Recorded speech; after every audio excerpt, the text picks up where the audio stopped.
तो दोस्तों, आज हम आपके लिए टूनी चिड़िया की एक ज़बरदस्त कहानी लेकर आए हैं। पेड़ पर एक मीनू चिड़िया रहा करती थी और इसी दरख्त के सामने ही एक और दरख्त पर एक कौवे का घोंसला भी था। कौवा बहुत ही कामचोर था और सुस्त भी था। पूरा दिन सोता रहता था और जब भूख लगती तो यहाँ वहाँ किसी से मांग कर खा लेता था। वहीं दूसरी तरफ वो चिड़िया बहुत ही मेहनती थी। चिड़िया के अंडों में से बच्चे निकलने वाले थे, इसलिए वो चिड़िया अपने बच्चों के लिए दाना जमा करती रहती थी। एक दिन चिड़िया ने सोचा, अरे मेरा घोंसला तो बहुत ही कच्चा है और बरसात भी अब बहुत ही करीब है।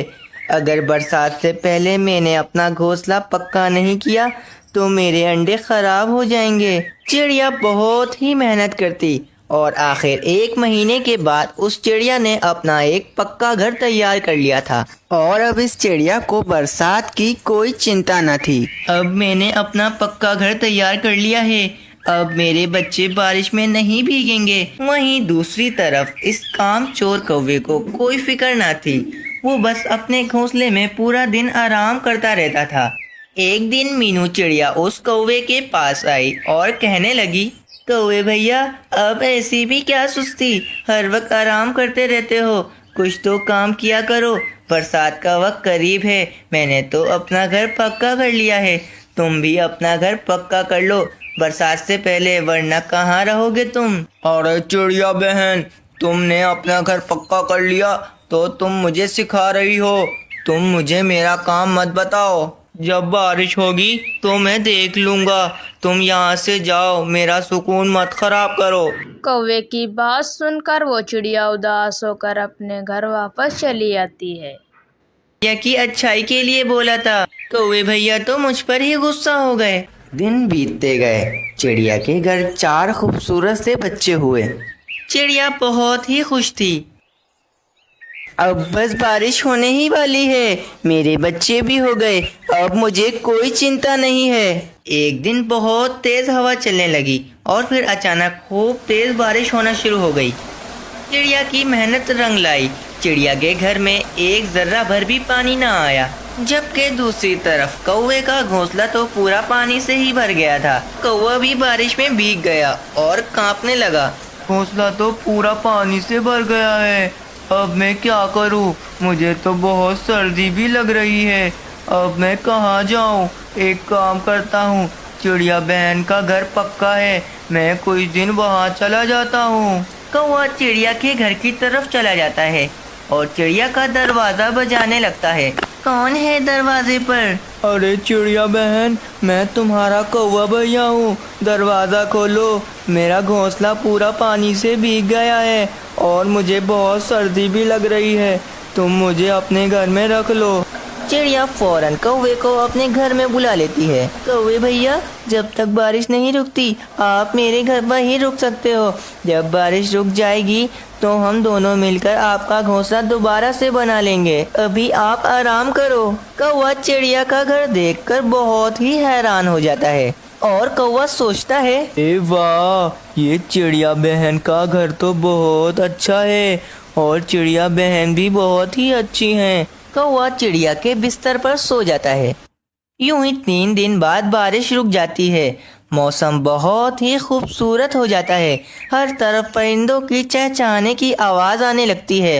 चिड़िया कौवे के पास आती है और उससे कहती है, कौवे भैया, बुरा मत मानना, मगर अब बारिश रुक गई है, अब हम दोनों मिलकर आपका घोंसला दोबारा से तैयार कर सकते हैं। कौवा बहुत कामचोर था और सुस्त भी होता है। चिड़िया की ये बात सुनकर कौवा बहुत परेशान हो जाता है। इतनी जल्दी बारिश रुक गई, चिड़िया के घर में कितना मजा आ रहा है, कितना सुकून है इसके घर में, मगर ये चिड़िया तो मुझे अपना घोंसला बनाने का कह रही है। कौवा बहाना बनाते हुए कहता है, और चिड़िया बहन, बारिश की वजह से मुझे बुखार हो गया है, मेरे सर में बहुत ही दर्द हो रहा है, मैं आज घोंसला नहीं बना सकता, मुझे माफ करना कौवे भैया, मुझे पता नहीं था कि आप बीमार हो, जब आप ठीक हो जाओगे तो हम आपका घोंसला दोबारा से बना लेंगे।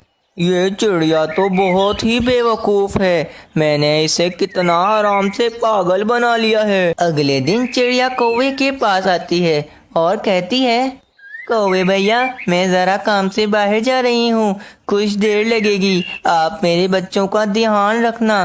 तुम बिल्कुल चिंता मत करो चिड़िया बहन, मैं तुम्हारे बच्चों का अच्छे से ध्यान रखूंगा। कौवे की बात सुनकर चिड़िया चली जाती है। तो दोस्तों, जैसा कि आपने यहाँ तक देखा कि कैसे ये चिड़िया इस कौवे के पास जाती है और इसे कहती है कि तुम भी घोंसला बना लो क्योंकि जल्द ही बारिश होने वाली है। तो ये कौवा उसे मना कर देता है और उसे बुरी तरह से वापस भेज देता है। उसके बाद कुछ दिनों बाद बारिश होती है और ये कौवा बारिश में बहुत ज़्यादा भीग कर काँपने लगता है और इसका घोंसला भी नष्ट हो जाता है। उसके बाद चिड़िया इसे अपने घर में बुला लेती है और अपने घर में बैठने को जगह दे देती है। उसके बाद देख सकते हैं ये कितने अच्छे से उसको पागल बना रहा है। देखते हैं दोस्तों आगे क्या होता है। उससे पहले वीडियो को लाइक करके चैनल को सब्सक्राइब कर लीजिए। तो बढ़ते हैं वीडियो की ओर। और कौवा आराम से सो जाता है। चिड़िया के बच्चे खेल रहे होते हैं।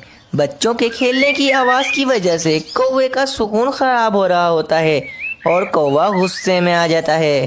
अरे तुम सभी अपनी आवाजें बंद करो, मुझे नींद आ रही है, मुझे सोने दो वरना मैं तुम सभी को चील बहन के हवाले कर दूंगा। चिड़िया के बच्चे बहुत ही डर जाते हैं। चिड़िया जब रात को कौवे के घोंसले के लिए तिनका जमा कर कर वापस आती है, वे देखती कि उस कौवे ने उस चिड़िया के घर का सारा दाना खा लिया है। चिड़िया कौवे को कुछ न कहती और भूखी ही सो जाती। अगले दिन चिड़िया कौवे का घोंसला तैयार कर देती है और कौवे के पास आती है। कौवे भैया जरा मेरे साथ आओ, मुझे कुछ दिखाना है तुम्हें। चिड़िया इस कौवे को इसके घोंसले के पास लेकर आती है। कौवे भैया, मैंने आपका नया घोंसला तैयार कर दिया है, अब आप अपने इस घोंसले में आराम से रह सकते हो। कौवा चिड़िया की ये बात सुनकर गुस्से में आ जाता है और मन ही मन कहता है, ये चिड़िया तो बहुत ही चालाक निकली, अब मैं इधर कैसे रहूंगा, मुझे तो चिड़िया के आरामदाह घर की आदत पड़ गई है। चिड़िया इतना कहकर वहाँ से चली जाती है। कौवे को अपने घोंसले में बिल्कुल भी आराम नहीं आ रहा था। वो चिड़िया के घर पर जाता है और झूठ मूठ कहता है, चिड़िया बहन, मेरे घोंसले में सांप आ गया है, मैं इसीलिए बचकर तुम्हारे घर पर आ गया हूँ। चिड़िया कौवे की काम चोरी को देखकर समझ जाती है कि कौवा झूठ बोल रहा है। इसे मेरे घर में बिना काम किए खाना खाने और सोने की आदत पड़ गई है। चिड़िया ने कौवे को सबक सिखाने का फैसला कर लिया था। अगले दिन जब कौवा चिड़िया के घर झूठा बहाना बनाकर आता है तो चिड़िया कौवे से कहती है, कौवे भैया, मेरे बच्चे बहुत बीमार हैं और वो सो रहे हैं, बिस्तर भी खाली नहीं है, आप कहीं और चले जाओ, मेरे बच्चे आपकी आवाज़ से परेशान हो जाएंगे। कौवा चिड़िया की ये बात सुनकर वापस अपने घोंसले में आ जाता है और कहता है, इस चिड़िया को क्या हो गया, इस चिड़िया ने मुझे अपने घर से रहने को क्यों मना कर दिया, बहुत भूख भी लग रही है, मैं कहाँ से खाना खाऊं। कौवा बहुत भूखा भी होता है मगर इसे दाना ढूंढने में बहुत ही सुस्ती हो रही होती है। अगले दिन वो कौवा दोबारा से चिड़िया के घर के बाहर आता है, लेकिन वो चिड़िया कोई ना कोई बहाना बनाकर इसे जाने का कह देती है। अब तो कौवा बहुत ही परेशान हो गया था, वे भूख के मारे बिलख रहा था। आखिर इस कौवे ने मेहनत से दाना ढूंढना शुरू कर दिया और अपना पेट भरने लगा। चिड़िया ये देखकर बहुत ही खुश हो गई। कौवे ने अब मेहनत कर कर चिड़िया की तरह अपना भी एक मजबूत घर बना लिया था और फिर अपनी जिंदगी आराम से बसर करने लगा। तो दोस्तों, जैसा कि आपने देखा कि इस बेचारी चिड़िया ने उसके लिए अपना घर दे दिया और वो उसी से चालाकी कर रहा है। उसके बाद ये चिड़िया उसके लिए घोंसला भी बना देती है, लेकिन उसमें भी वो नाटक करने लगता है और उसे इसके घर का फ्री में खाना बहुत ही ज़्यादा अच्छा लगने लगता है और उसे इसकी आदत पड़ने लगती है। तो चिड़िया रोज़ रोज़ उसे कोई ना कोई बहाना बता देती थी जिससे वो नाराज़ होकर वापस चला जाता था और सोचता था कि ये चिड़िया तो मुझे रोज़ रोज़ ऐसे ही भगा देती है, चलो अपने आप कुछ ढूंढ कर ही खाया जाए। इसके बाद वो मेहनत से ढूंढने लगता है और मेहनत से अपना पेट भरता है। तो इस कहानी से हमें ये शिक्षा मिलती है कि हमें दूसरे के ऊपर निर्भर ना रहकर खुद से ही काम करना चाहिए और अपनी चीज़ें खुद से ही तैयार करनी चाहिए, ना कि दूसरे के ऊपर भरोसा रखना चाहिए और ना ही उसका गलत फ़ायदा उठाना चाहिए।